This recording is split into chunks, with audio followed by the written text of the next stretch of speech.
Princess Diana প্রায় ২৮ বছর আগে এক দুর্ঘটনায় তার মৃত্যু হয়, যা গোটা পৃথিবীতে আলোড়ন তৈরি করে। মৃত্যুর এত বছর পরেও এই সুন্দরীকে নিয়ে আলোচনা থেমে নেই। লন্ডনের একটি হাসপাতাল খনন করতে গিয়ে এই প্রিন্সেসের টাইম ক্যাপসুল বের করা হয়েছে এবং সেটি খোলা হয়েছে, আর সেখানেই পাওয়া গিয়েছে নতুন কিছু তথ্য, যা নিয়ে ফের আলোচনা শুরু হয়েছে। এই টাইম ক্যাপসুল ছিল একটি ছোট্ট বাক্স।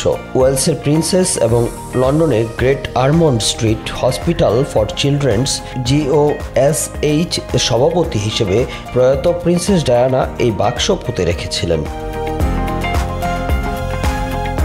CNN এর খবরে বলা হয়েছে 1991 সালের মার্চ মাসে GOSH এর ভ্যারাইটি ক্লাব বিল্ডিং এর ভিত্তির নিচে এই বাক্স পুঁতে রাখা হয়েছিল। নতুন শিশু ক্যান্সার সেন্টারের নির্মাণ কাজ শুরুর পর সীসা আবৃত কাঠের দ্বারা এই টাইম ক্যাপসুলটি সম্প্রতি আবিষ্কৃত হয়। বাক্সের ভেতরে যা পাওয়া গেছে তা ছিল 90 দশকের শুরুর দিকে জীবনযাপনের এক দারুণ ঝলক। GOSH এক বিজ্ঞপ্তিতে জানায়, 1991 সালে যারা জন্মেছিলেন বা তখন সেখানে কর্মরত ছিলেন তাদের সাহায্যে বাক্সটি খোলা হয়। এর মধ্যে পাওয়া গেছে হাতের মুঠো আকারের একটি ছোট টেলিভিশন, কাইলি মিনোগোর একটি CD আর কিছু গাছের বীজ। প্রতিবেদনে বলা হয়েছে, জনপ্রিয় শিশুদের টেলিভিশন শো ব্লু পিটার এর একটি প্রতিযোগিতা জয়ী দুই শিশু সিলভিয়া ফোলকস এবং ডেভিড ওয়াটসন ক্যাপসুলের ভেতরে রাখার জন্য জিনিসগুলো বেছে নিয়েছিল।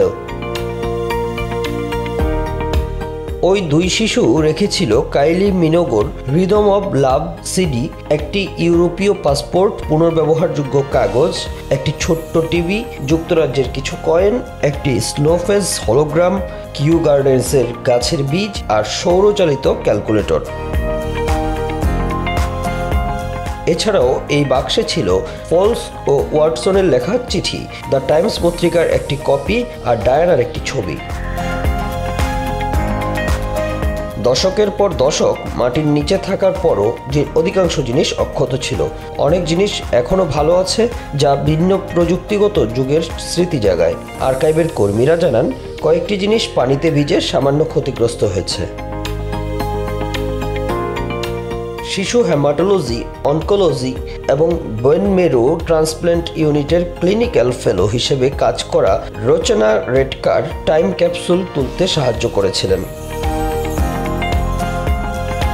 তিনি বলেছিলেন, এই আয়োজনের অংশ হতে পারাটা দারুণ ছিল। আমি 6 মাস আগে মাত্র GOSH এ যোগ দিয়েছি। টাইম ক্যাপসুল তুলতে সাহায্য করতে পেরে আমি ভীষণ উত্তেজিত ছিলাম। রচনা রেডকার বলেন, বাক্সটি যে মাটিতে পুঁতে রাখা হয়েছিল সেই বছর আমার জন্ম। রচনা নতুন ক্যান্সার সেন্টারে কাজ করবেন বলে জানান। Senior health play specialist Janet Holmes 1991 সালে GOSH এ কাজ করতেন। তিনি বলেছেন, পকেট টিভিটা দেখে অনেক স্মৃতি ফিরে এলো। আমি আমার স্বামীর জন্য একটি টিভি কিনেছিলাম, যাতে তিনি সারা দেশে কোচ চালানোর জন্য বিরতির সময় টিভি দেখতে পারেন। তখন এগুলো খুব দামি ছিল। GOSH এর স্পেস অ্যান্ড প্লেসের নির্বাহী পরিচালক জেসন ডাওসন ক্যাপসুল খোলা ও তোলার কাজ তত্ত্বাবধান করেন। তিনি বলেন, এটা বেশ আবেগঘন ঘটনা ছিল। এটি যেন আগের প্রজন্মের রেখে যাওয়া স্মৃতির সঙ্গে সরাসরি সংযোগ তৈরি করে দিল। প্রিন্সেস ডায়ানা 1989 থেকে 1997 সালে মৃত্যুর আগ পর্যন্ত এই হাসপাতালের সভাপতি হিসেবে কাজ করেছিলেন। তিনি বহুবার এখানে এসেছেন, মাঝে মধ্যে দুই ছেলে প্রিন্স উইলিয়ামস এবং প্রিন্স হ্যারিকে নিয়েও এসেছেন। 1872 সালে ওয়েলসের তখনকার প্রিন্সেস আলেকজান্দ্রা পুরনো হাসপাতালের ভিত্তিপ্রস্তর স্থাপন করেছিলেন। তখন তিনিও একটি টাইম ক্যাপসুল পুঁতে রেখেছিলেন, যাতে ছিল রানী ভিক্টোরিয়ার ছবি এবং একটি টাইমসের কপি। তবে সেটি এখনো কেউ খুঁজে পায়নি। নতুন হাসপাতাল সংস্কার হলে GOSH আবার একটি নতুন টাইম ক্যাপসুল পুঁতে রাখার পরিকল্পনা করছে। Bangla affairs news desk.